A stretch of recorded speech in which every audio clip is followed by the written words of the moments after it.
Welcome to Creative Squares, where we discuss the intersection between art, science, maths, and technology. I'm Alex Lovelace. I'm Mark Burden.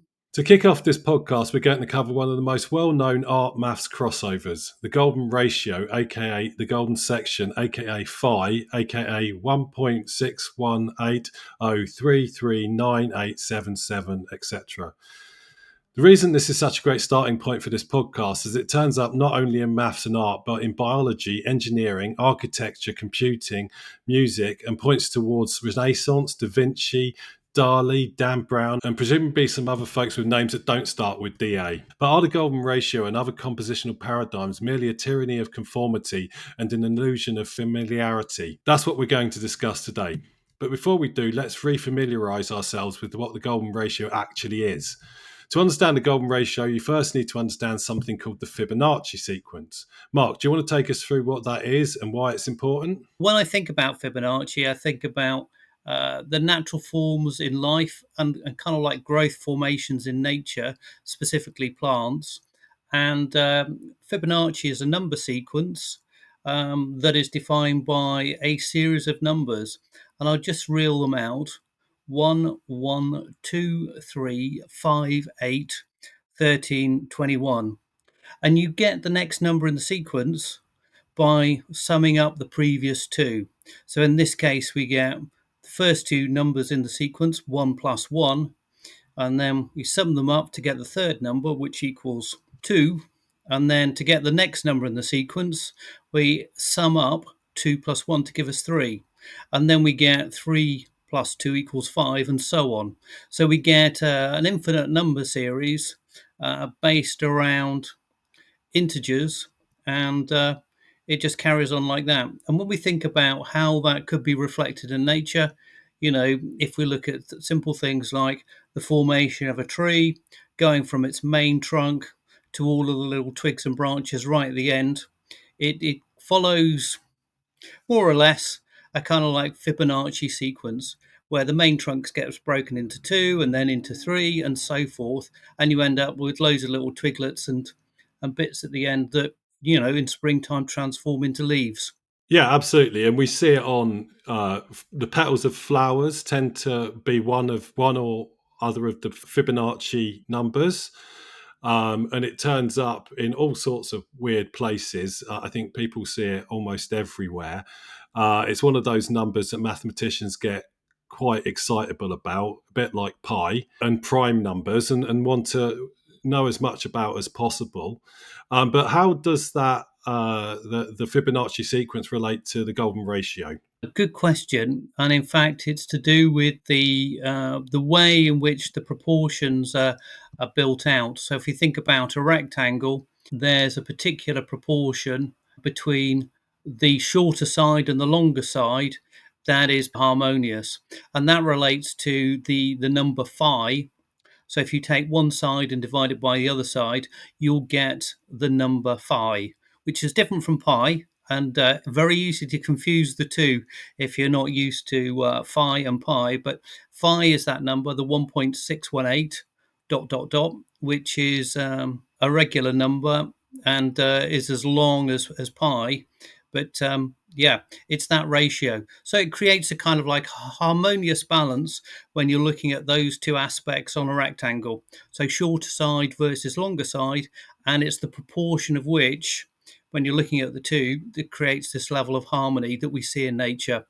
So we have this rectangular shape with a spiral inside there that has been used most notably by people like Leonardo da Vinci, but many others, to aid composition of pictures and paintings.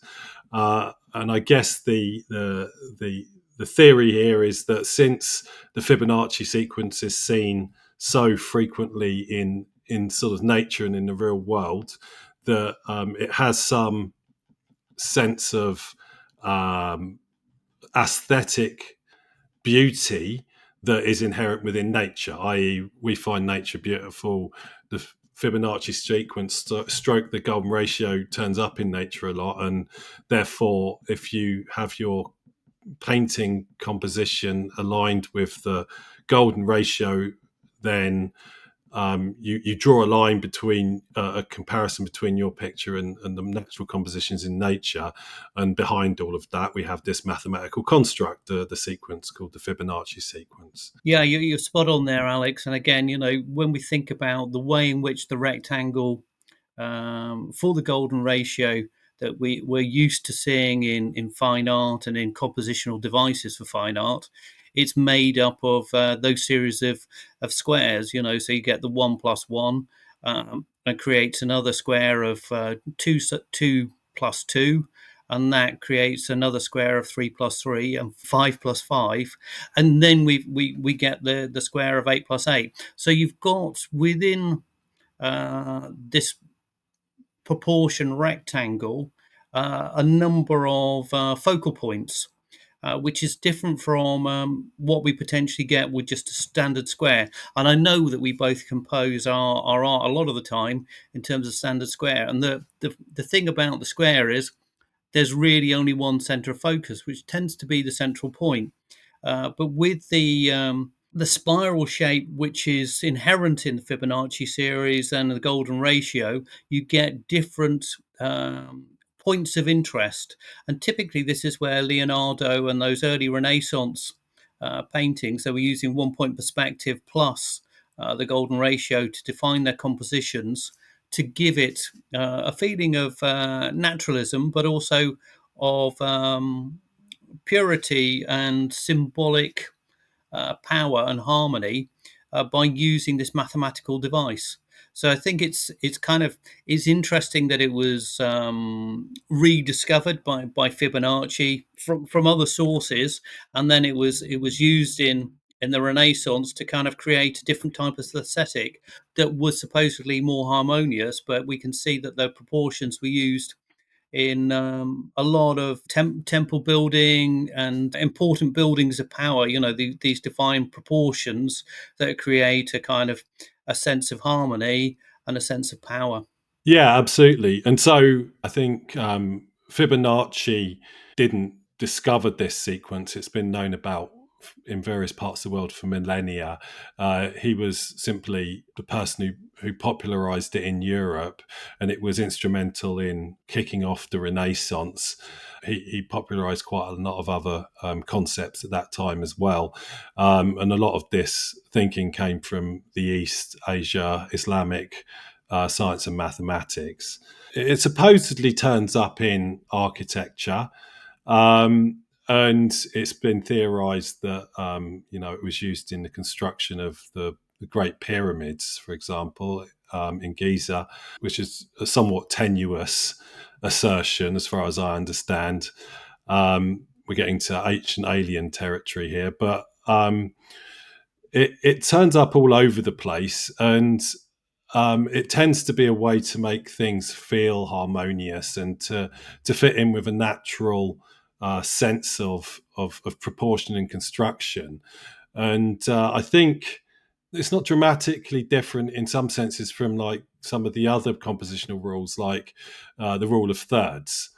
And the sort of the classic art school, or even just school, art class at school, diktats around if you're painting someone or drawing a picture of someone as a portrait, don't have them dead center staring out at you, right? If you've got a vase of flowers and some other bits, and you want to create a composition where the vase of flowers is slightly offset to the side, and these compositionally make a certain amount of sense, although you can find exceptions absolutely Yeah, everywhere for these. I immediately thought, as soon as I said the vase of flowers, well, Van Gogh, the sunflowers are dead center as far as I remember. yeah, yeah, yeah, But I broadly sort of agree with it. But the whole mystique that goes with the golden ratio is sort of something that transcends simple compositional rules, and not least the likes of Dan Brown um, and his the Da Vinci Code, and all the conspiracy theory stuff that happens around that that people, when they see the golden ratio, or they think they see the golden ratio in use, then there's something more deeply symbolic going on than simply, don't place things dead center. For example, the Mona Lisa, right, has that composition. Yeah, that's right. The Mona Lisa is completely dominated by the Fibonacci sequence, or the golden section. So it's amazing when you place on the Fibonacci grid to the Mona Lisa, you just find that almost every single aspect of the composition is based around an underlying mathematical, sacred geometry or So divine is that a geometry. case? Is that the case of, so if you've got the Fibonacci square with the spiral, with the down point of the spiral downwards, so you're looking at it from a portrait perspective, would Mona Lisa's face be where the middle of the spiral is? Is that what we're saying here? It's pretty much like that, if I remember correctly. Yes. And so I'm actually looking at the portrait behind my head there. That's one of my, it was not really a portrait, it's just a painting, one of my paintings. Actually, I don't think that's an appropriately proportioned rectangular painting, but I suspect that is almost Fibonacci-ish, where I've put her face there, right? Which is not. In fact, there's two of them. Look, the other side of my head. They're both sort of in that same place. And so, most for historically, when people have been doing portraits, they tend to sit like Mona Lisa does, right? So I don't see a massive. I mean, yeah, you can put the Fibonacci spiral on that and have it roughly at her in the middle of the face. But what else is there? Is there more going on there than that? I think that's interesting. I mean, I think there was, especially when you look at the early Renaissance, a lot of the paintings are based around the underlying mathematical principle of composition. So Bernini or any of the North European artists are kind of like contemporaries of Leonardo and Michelangelo and Raphael were also using that as a compositional device. And so it's more than just um, how we frame a portrait. It's to do with the fact that it was an idea of, let's make this a harmonious experience, even if we're depicting something that is more difficult to digest, which in some ways, some of the Christian iconography, was some of the Renaissance paintings that relate to Christian iconography, the shooting of Saint Sebastian, shot to pieces with arrows and stuff like that. There's a level of violence in the image, and yet at the same time, there's a harmonious composition that allows you to contemplate that level of violence, or level of martyrdom, if you want to look at it from that perspective. So I think there's a kind of intuitive way in which the audience engages in the art that gives them a kind of like a harmonious high. But it's also, because of the harmony, because of our association with that harmony, it's something that gives a level of attraction that can be manipulated, I guess. And that's kind of interesting in one sense, but also, as you kind of like hinted at, there's a level of tyranny to that particular aesthetic. If you've seen it too much, you may get a little bit bored with it. It may just all be a little bit too harmonious, and you don't think the world is quite like that. So it's not a reflection of our everyday reality in that sense. Well, or not there at all, right? And so Yeah. there's no hard and fast rules that the number of petals on flowers tend to be Fibonacci numbers. Um, Although there's some various theories about the fact why if it really is a pattern, why that might be, because apparently the Fibonacci sequence is quite an efficient way of packing Yeah. things in. So seeds within flowers often follow roughly some sort of Fibonacci like rule, and you can see that from the way that the golden ratio rectangle is divided up. It's an extremely efficient way of packing things. So it's not beyond the realms of credulity that that over billions of years, nature found certain ways of maximizing for space and efficiency, because that's simply what natural selection does.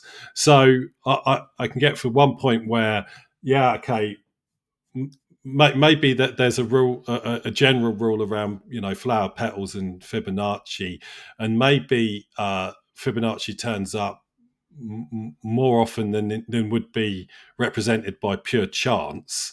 But to jump from that to the Mona Lisa to the pyramids, um, you start to get a little bit of waft of confirmation bias, because you can just take any house, because houses certainly in this country are generally rectangular, and start to oh, let's take this measurement to this measurement. Oh no, that's not the golden ratio. But if I take this measurement to this measurement, it is. Well, hold on, that's not exactly a rigorous scientific process. And so I'm not massively convinced that the golden section is different from the rule of thirds in any dramatic way, and I'm not massively convinced it's actually there where people say it is. Now, the flip side to that is that we know it's in Da Vinci's paintings because he told us, right? We know apparently it's in some of Bach's Yeah. compositions.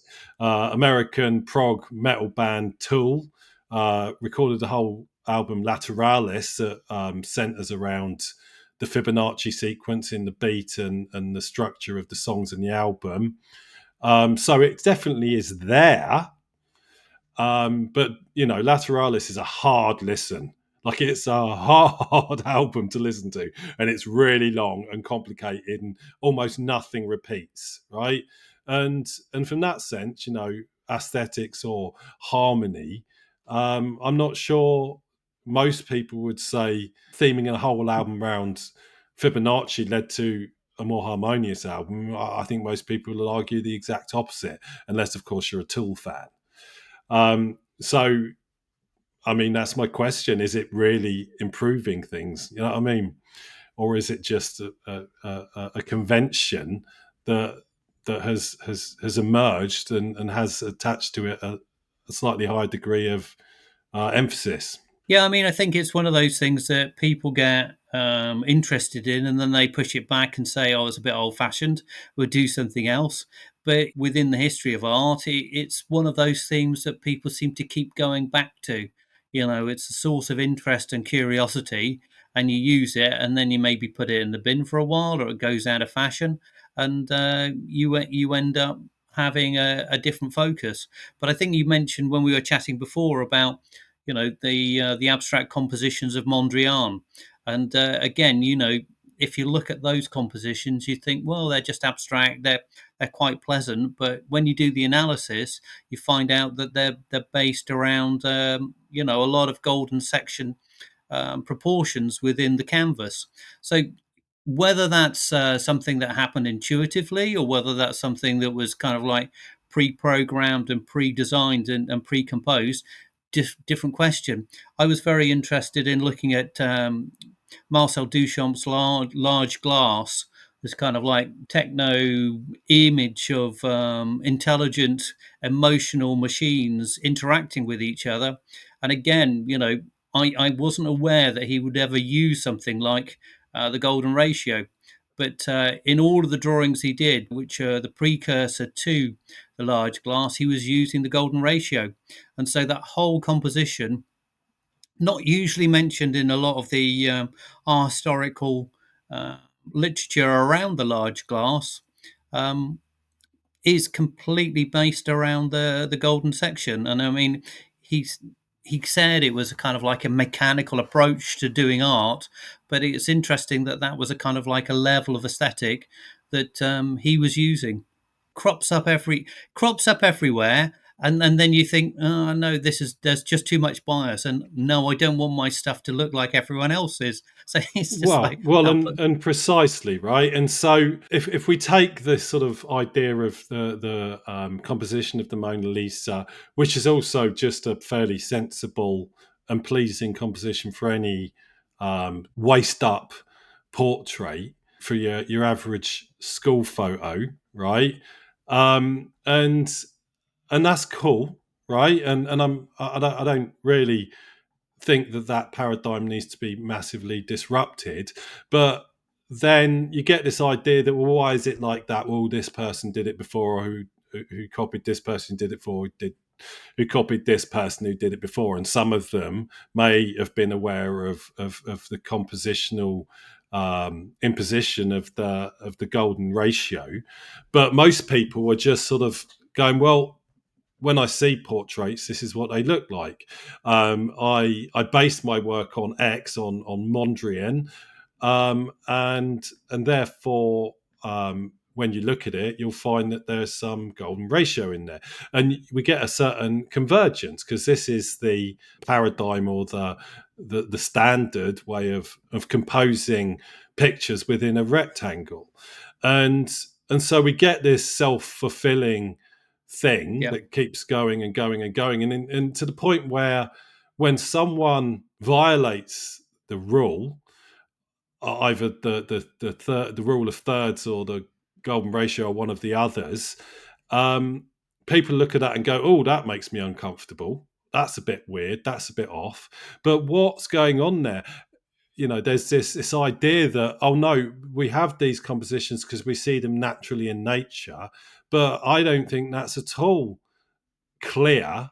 I don't think that's at all a done deal, and therefore are they only uncomfortable simply because they're used to seeing things in that composition, artificial things in that composition, and that actually had Da Vinci decided to use some other method of composition, that everyone at this point would be going, "Oh, look, there's Mona Lisa, as we always see us, doing a yeah, headstand or yeah. something." No, I mean, I think you're right. I mean, a lot of art is based around this idea of repetition. We're told what art is. We're told what it looks like, and in some ways, it's a kind of a meme that is kind of like manipulated through time, and therefore, if something looks a bit like art and smells a bit like art, then we make a connection to say think it's probably is art. And then you've also always got artists throughout the history of art since the Renaissance, anyway, that want to just do something different. Oh, I don't like that. I can make it a bit more naturalistic. I can put a bit more shadow to this. I can make it a bit more exciting. I can give a different subject matter, blah, blah, blah. So they're always artists always change the rules, and they hate rules, really. They like some of them some of the time, but if they get in the way, they want to get rid of them. And I think it's a bit the same with the harmonies of the golden section, the harmonies of Fibonacci, and the fact that there's a level of tyranny to it as well. It makes you ask the question: can you have something beautiful, or can you have something visually interesting and stimulating that is not the golden section? And of course, the answer is yes. But as we move into this area of AI generated work and mathematical patterns supporting a lot of the artificial intelligence and machine intelligence, then we have different philosophical questions about what's the nature of aesthetics. Are we creating a closed loop via the algorithms that machine intelligence is using to continually generate like-minded art? So something that has got the same DNA as its precursors. I don't think it needs to be like that, but I think there may be algorithms in the background that make these things that look like art and kind of smell like art, use these patterns to make them more convincing and more appealing to human vision and eyes and intellect. There's quite a lot to unpack there, and we're not going to do it all today. There's definitely some more We depth may need here. another Right. conversation. Might need another few hundred. But some points that jump out. One is that the flip side to the conformity is that if there are no rules to break, then you can't break any rules. And as you point out, artists like breaking rules. And making art isn't always about aesthetics and making things look pleasing. When you subvert the standards on composition and it makes people uncomfortable, well, then you probably meant them to feel uncomfortable, right? And if that's what you wanted, then that's a piece of art. It's fit for the purpose for which it was designed.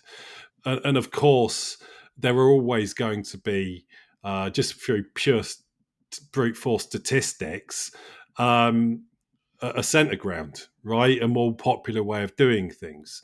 And so that happens to be the Fibonacci sequence, the golden section, the rule of thirds, and these things. And could it have been different is an open question. Does it matter at this point? Probably not, because that's where people have coalesced anyway, right? Now, when you touch on the whole AI thing, that's where things start to get mega thorny, because obviously you take something like DALL-E or Midjourney, one of these generative AI algorithms and models that produce images based on text instructions, i.e., give me a picture of a Volkswagen Beetle in the style of Van Gogh, right? Which it would probably do a decent enough job of, and you probably weren't looking for a great master work there anyway. Maybe just needed a graphic for your blog or something. Now, that those models have learned, rightly or wrongly, that has learned from everything that is found on the internet, which includes probably a billion photo snaps, but a lot of images of the great masters, of painters, the all through history, many of which will have used very standard compositional practices, which the machine is learning. It's not learning in the sense that it knows what it's doing. It's simply saying, well, when I see pictures, they usually look like this. So if you want a portrait, it's probably going to be roughly golden ratioed, and then it all gets compounded, and everything starts to feel more and more homogeneic, because these models can't be creative. It's simply, they're not intelligence. The artificial intelligence moniker is a massive misnomer, and that they're simply regurgitating and vomiting out stuff that they've seen before, and they're going to vomit out in roughly the way they've seen it before.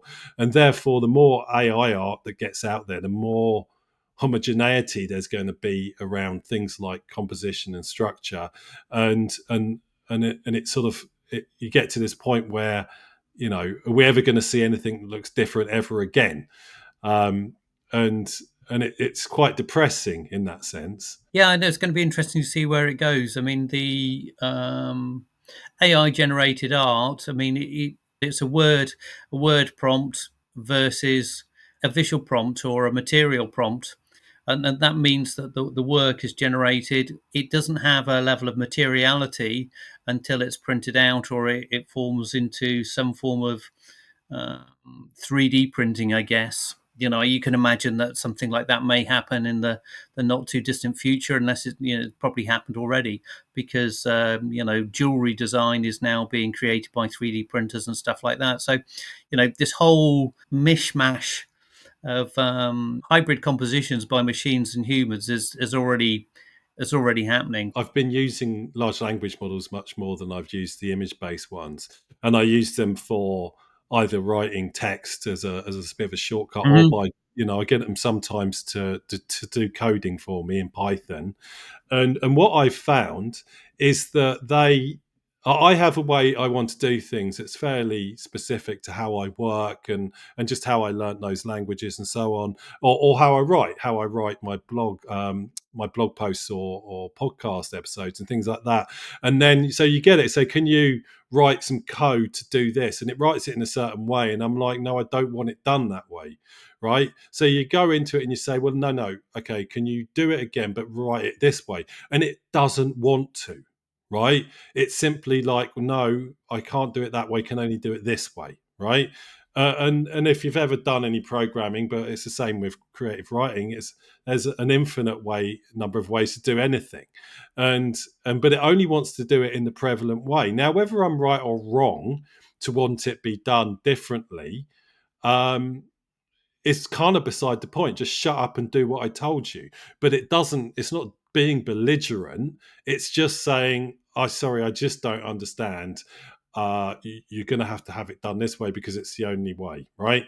And and I can see that with art, right? And so by using AI to do things like design.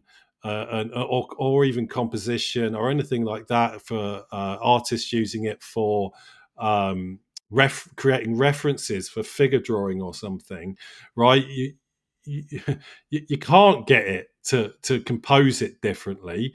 It just is too much effort, and therefore, like it is going to have that impact everywhere, all over the place, of sort of driving this homogeneity of composition and appearance of art. It just seems very likely to me, and that's quite sad. But also, if you want to stand out, then don't do it that way. Have square artworks, for example, Mark. I think that could be very interesting. Yeah, I mean, I think the challenge with square artworks is that you have to work harder at the compositions. But Well, I do, and I love squares, and I can see one there on my shoulder. And I love my other favourite aspect ratio is 2:1, um, whichever way that is, the portrait version of 2:1. Another one that forces you to do interesting stuff with compositions, and not something that you can easily apply Fibonacci to. Although I'm very likely doing some version of the rule of thirds. It tends to be my go-to, but mostly I just do this intuitively anyway, right? And so, how do you compose a painting? Uh, well, I move things around until it looks good to me, right? Do stick a grid across the canvas or something? No, I don't, right? Sometimes I'll use them because if I'm playing around with compositions within like iPhoto or something, it automatically imposes a grid. It's sometimes quite helpful, especially if I want to get things centered, which you're not supposed to do, which I do all the time. And it's a bit of a case of it's always been intuitive to me.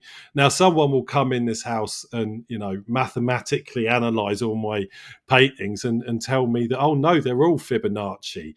You know what I mean? They're all absolutely, you must be some sort of genius because they're all absolutely perfect golden ratio. But I certainly have never used it. Have you? no, I've always found it too difficult. It's never worked for me. So I'm very intuitive in terms of the way that I construct compositions. But if I'm looking at historical paintings, I'm amazed by how much of the underlying composition can be based around the golden section. So that for me has been an interesting insight. Certainly over the course of the last few years, just to look at the compositions and notice how much of them are based around these mathematical proportions. And the question that you hint at there, Alex, is, are we going with this new machine intelligence world that we're creating, or the machines are creating themselves? Are we going to see more of those mathematical patterns in terms of output, or a processing power to that overall composition? And I think artists can then decide whether they want to use that, or whether they just rely on their intuition and their visual skills to be able to balance things out, whether it's a center defined composition or whether it's not. But I think there's a lot of things that humans do intuitively that machines find incredibly difficult to do. But there's certainly something in there in terms of watch this space. How is it going to evolve? What's our relationship to that involvement? Are we going to be doing more stuff that's hybrid? Or are we going to do more stuff that's completely intuitive and doesn't look anything naturally like Fibonacci, but may still have that Fibonacci element to it when someone comes along and analyzes it later? Well, that's it, right? So you've got a pattern within a pattern within a pattern. You've got turtles all the way Okay. down. There's something specifically recursive about this conversation, and the Fibonacci is a recursive function, and so is it there? Well, we know that pi is there, right? Pi is there because every time you see a circle, there's pi, right? There's no ambiguity about this. The Fibonacci sequence definitely exists because you can do it, and it can be extrapolated to pretty extreme lengths. But is it there in nature? It's less clear, right?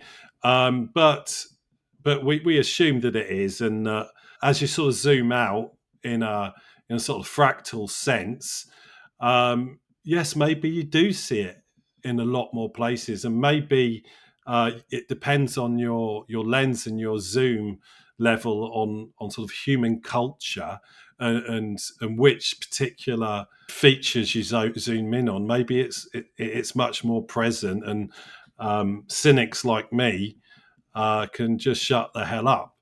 But I'm being a bit of a devil's advocate here because it's an interesting conversation, right? And I tend to be quite skeptical by nature, and I tend to quite like pushing against people with things that to me resemble conspiracy theories or just generally finding patterns where they probably don't exist.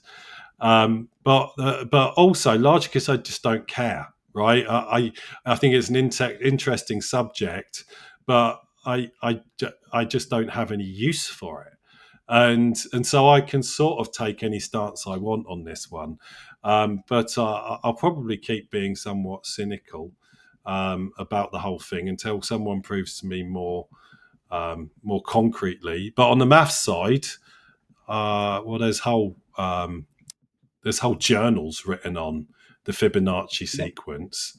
So I suspect there's much more to be found there, and I do wonder whether there's certain ways you can line up the Fibonacci numbers and create something aesthetically pleasing that way. But I'm sure someone's tried it. Probably have. I mean, and again, we may find with the images rather than the portraits that you do, the images that you use the head, you probably find that there's a level of Fibonacci just in terms of the proportions of different aspects of the head. Relationship the eyes to the nose to the mouth and chin and forehead and so forth. There's probably something there, but I don't think that's the meaning of the work you're doing. It's just inherent in the fact that you're using a representational image of a head.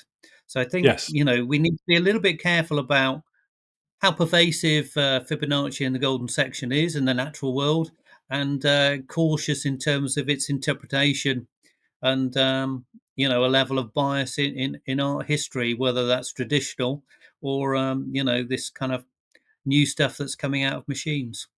Well, chicken and egg, right? And now you're going to tell me that the egg is somehow in the shape of a Fibonacci or something. I'm sure it is. Yeah, I'm sure Yeah, it is. well, it's only I'm a got a lot. believer. I'm a believer today, so I don't. Why I don't not? buy any of your cynicism. Right, I think probably we'll wrap this one up. I know we could have gone deeper on any number of aspects on this, and the reason we're not doing that is simply because we know we're going to have to come back to it, whether we do more episodes on the Fibonacci and the golden section, or whether it just turns up. I'll be astounded if we don't do something on the Renaissance. And delve down on more of Da Vinci stuff. And we've got to talk about the Last Supper and all that type of thing. This stuff is going to come back up again, so we will definitely revisit, but probably won't be for a little while. But I think we're done.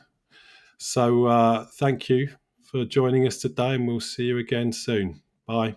Yeah, thanks for your time, and thanks for listening and being engaged. If you have any questions, let us know.